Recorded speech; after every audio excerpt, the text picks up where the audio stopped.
हरि शरण प्रभु हरि शरण प्रभु हरि।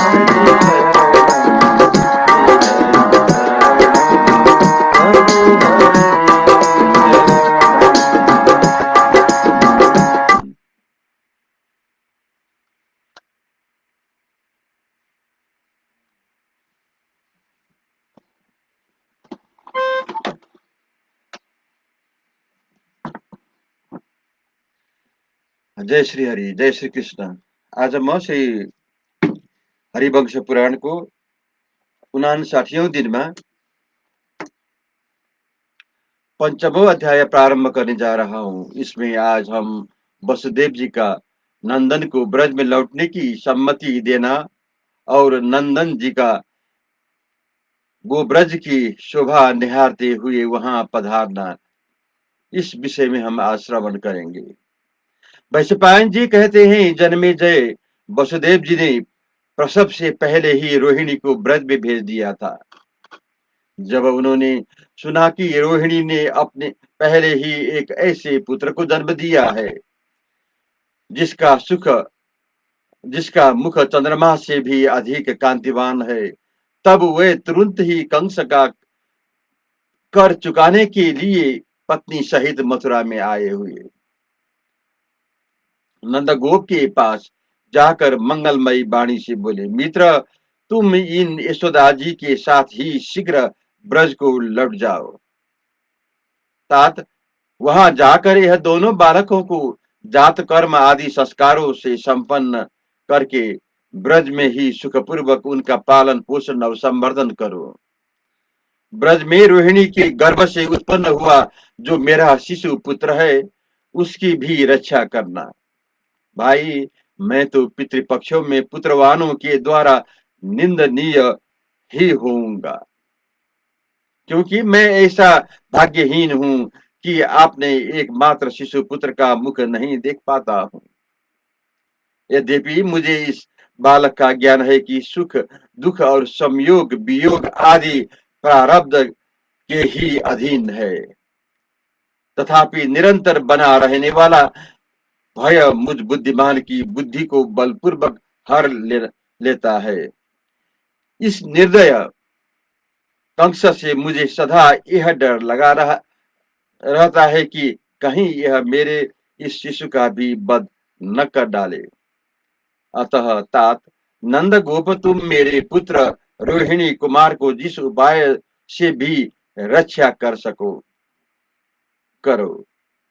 बाल द्रोहियों के स्वरूप का यथावत रूप से विचार विचार करके जैसे बने उसके जीवन को रक्षा करो, क्योंकि जगत में बहुत से ऐसे विघ्न खड़े हुए हैं जो बालकों को त्रास दे रहे हैं। मेरा वह पुत्र बड़ा है और तुम्हारा यह बालक छोटा है। तुम इन दोनों को ही सुखपूर्वक समान दृष्टि से देखो। जैसे इसके नाम एक से एक अर्थ वाले है, उसी तरह इन पर तुम्हारा वात्सल्य भी एक सा ही होना चाहिए। नंदगोप, इन दोनों की अवस्था प्राय समान है। ये दोनों जिस तरह साथ साथ तुम्हारे उस ब्रज में बढ़ते हुए शोभा पा सके, वैसा ही यत्न करो।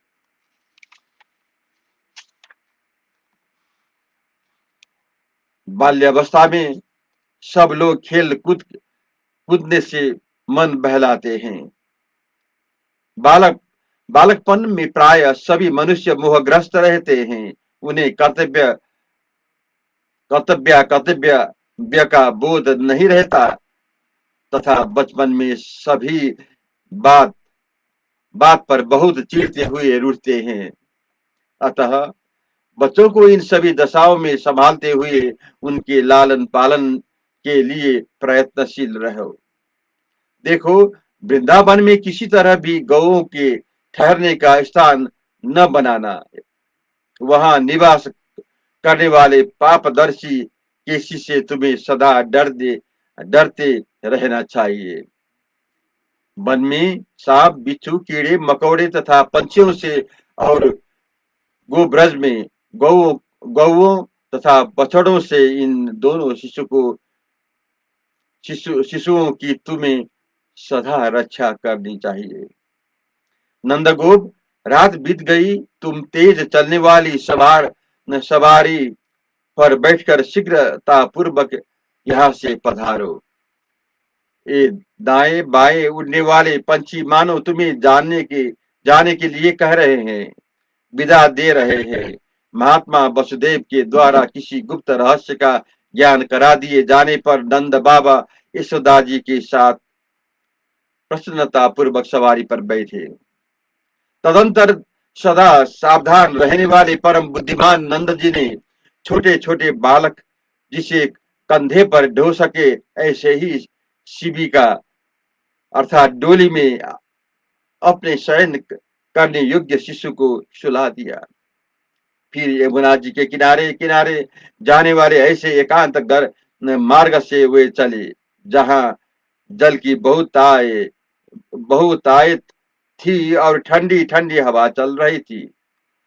गोवर्धन के निकटवर्ती शुभ प्रदेश में पहुंचकर उन्होंने गौओं का ब्रज देखा जो यमुना जी के तट से जुड़ा हुआ था और शीतल वायु उसकी सेवा करती थी।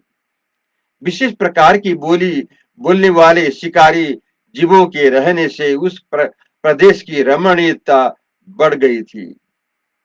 वहां लता और बल्लरियों से लिपटे हुए बड़े बड़े वृक्ष शोभा पा रहे थे।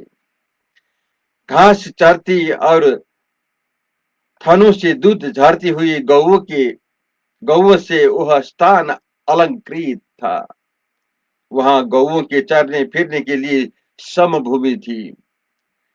वे भी सम होते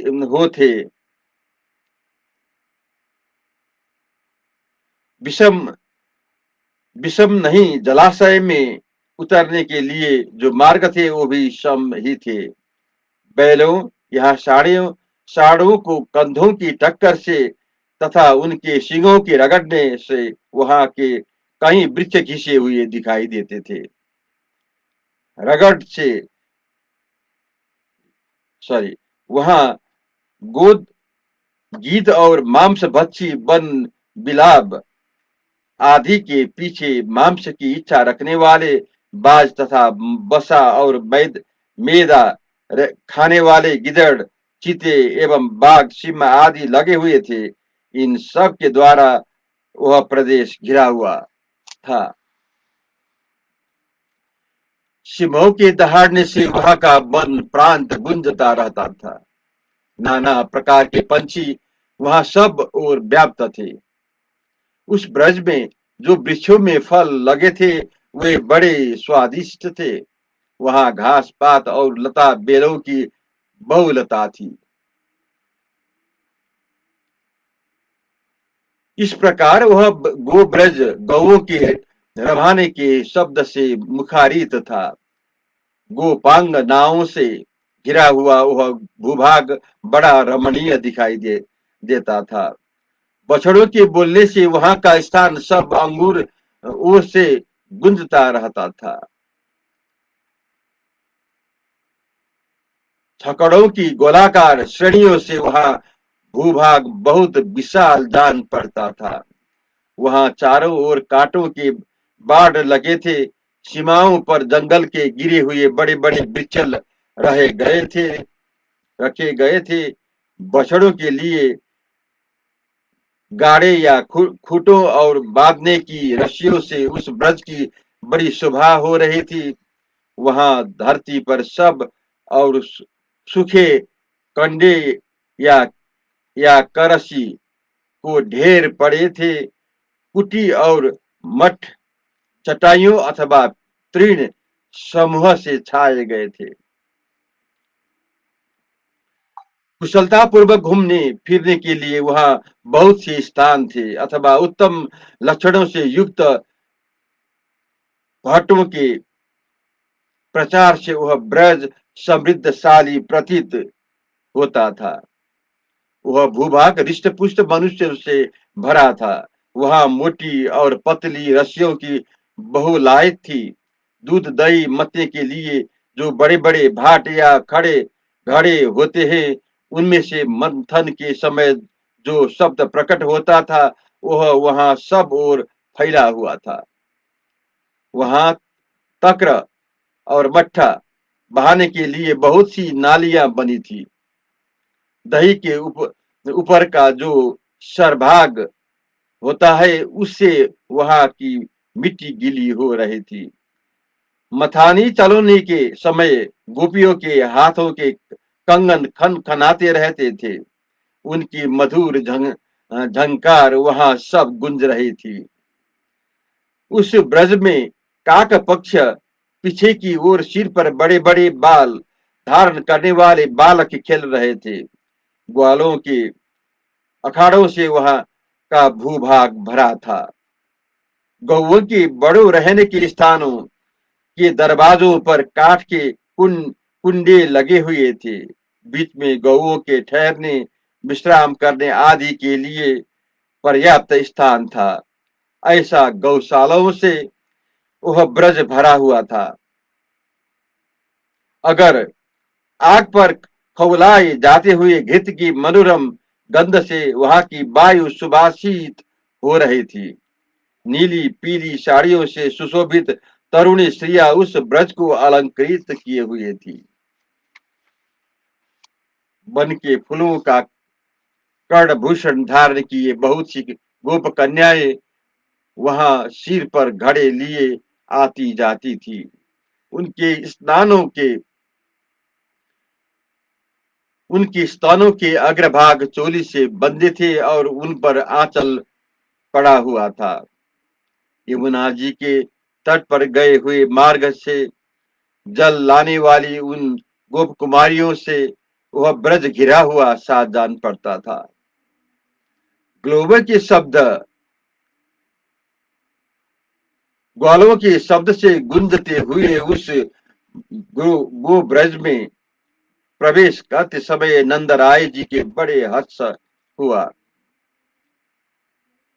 वृद्ध गोपों तथा बड़ी बूढ़ी स्त्रियों ने आगे बढ़कर उनका स्वागत किया।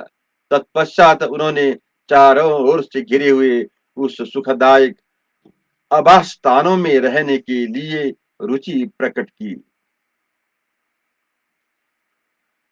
वसुदेव जी को सुख देने वाली रोहिणी देवी जहां रहती थी वहीं उन्होंने ब्रज में गुप्त रूप से रहने वाले बाल सूर्य के समान तेजस्वी कृष्ण को सुला दिया।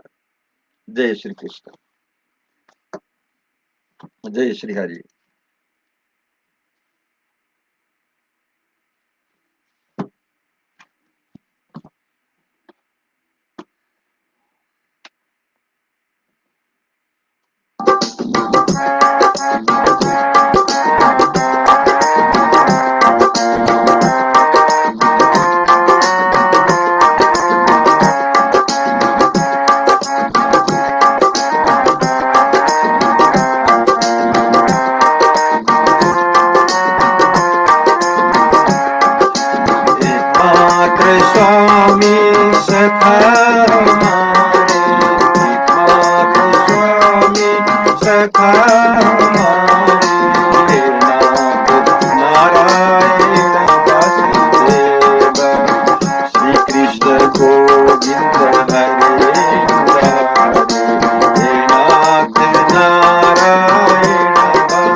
जय श्री हरि, जय श्री कृष्ण।